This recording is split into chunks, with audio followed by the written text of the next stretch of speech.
अली बाबा और 40 चोर। यह कहानी प्रारंभ होती है पुराने समय के बगदाद शहर में, जहाँ दो भाई रहते थे, कसीम और अली बाबा।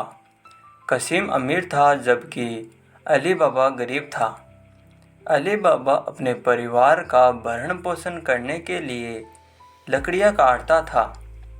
एक दिन जब वह जंगल में लकड़ियाँ काट रहा था, उसने एक गिरोह की आवाज़ें सुनी।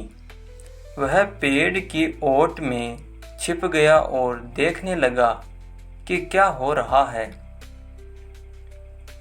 गिरोह के हिस्सेदार घोड़े पर सवार होकर आए और उन्होंने एक बड़ी चट्टान के पास रुककर कहा, खुल जा सिम सिम। चट्टान अलग हो गई और एक गुफा प्रकट हुई। सारे चोर गुफा के अंदर चले गए और जब वापस लौटे तो उनके हाथ सोने और रत्नों से भरे हुए थे। चोरों के चले जाने के बाद अली बाबा ने भी वही वाक्यांश दोहराया, खुल जा सिम सिम, और गुफा में चला गया। वहाँ उसने अनगिनत खजाने देखे। अली बाबा ने अपनी झोली में भरकर कुछ सोने के सिक्के और रत्न लिए और गुफा से बाहर आ गया। अली बाबा ने अपने परिवार के लिए खाने पीने और पहनने के लिए नए कपड़े खरीदे। जब उसके भाई कसीम को इस बारे में पता चला तो उसने उससे रहस्य जानने की कोशिश की। आखिरकार अली बाबा ने उसे सब कुछ बता दिया। कसीम अपने लालच को रोक नहीं पाया और अगले दिन अकेले ही गुफा में चला गया। उसने खुल जा सिम सिम कहकर गुफा को खोला और अंदर चला गया। उसने बड़ी मात्रा में खजाना इकट्ठा किया, लेकिन जब वह बाहर निकलने का समय आया तो वह वाक्यांश भूल गया। वह गुफा में ही फंस गया। चोरों ने जब गुफा के अंदर कसीम को देखा तो उन्होंने उसे वहीं मार दिया। जब कसीम लौट कर नहीं आया तो अली बाबा उसे ढूंढने निकला। उसने गुफा में जाकर अपने भाई का शव पाया और उसे बाहर निकालकर बगदाद ले आया।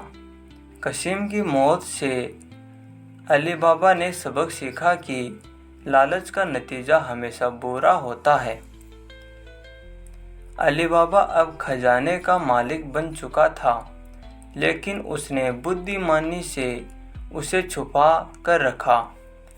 उसने उस खजाने का इस्तेमाल अपने और अपने परिवार के अच्छे भविष्य के लिए किया। लेकिन अली बाबा की किस्मत में और कठिनाइयाँ लिखी थी।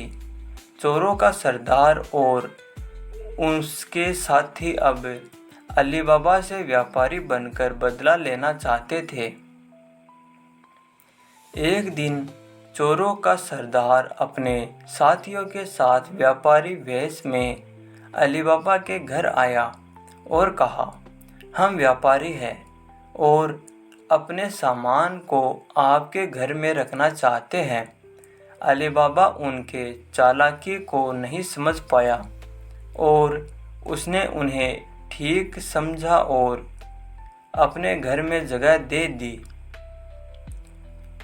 चोरों का असली इरादा रात में अली बाबा को मारने का था, मगर अली बाबा की नौकरानी मर्जीना ने इस चालाकी को भांप लिया। उसने एक तरकीब सोची और चोरों का ध्यान भटकाते हुए अपने बुद्धिमानी से सभी चोरों को बेहोश कर दिया। रात के समय मर्जीना ने अली बाबा को सब कुछ बताया। तब अली बाबा ने चोरों को उनके ही जाल में फंसाते हुए उन्हें बंदी बना लिया। चोरों का सरदार भी पकड़ा गया और अली बाबा ने उसके साथ मर्जिना की शादी कर दी, जिसने उसके परिवार को बचाने में महत्वपूर्ण भूमिका निभाई थी। इस प्रकार अली बाबा अपने परिवार के साथ सुखपूर्वक रहने लगा। उसने मर्जिना की मदद से अपने खजाने का सही उपयोग किया और गरीबों की सहायता की। उसने सिद्ध कर दिया कि ईमानदारी और बुद्धिमत्ता के साथ काम करने से सभी बाधाएं पार की जा सकती है। उनकी कहानी एक उदाहरण बनी कि जब ईमानदारी और नेकदिली से काम किया जाता है तो कठिनाइयों का सहज पार होना निश्चित है। अली बाबा की अमीरी और मर्जिना की समझदारी से उनका परिवार हमेशा खुशहाल रहा। तो दोस्तों, आपको कहानी कैसी लगी हमें कमेंट कर जरूर बताइए और प्लीज़ वीडियो को लाइक कीजिए और चैनल को सब्सक्राइब कीजिए। धन्यवाद।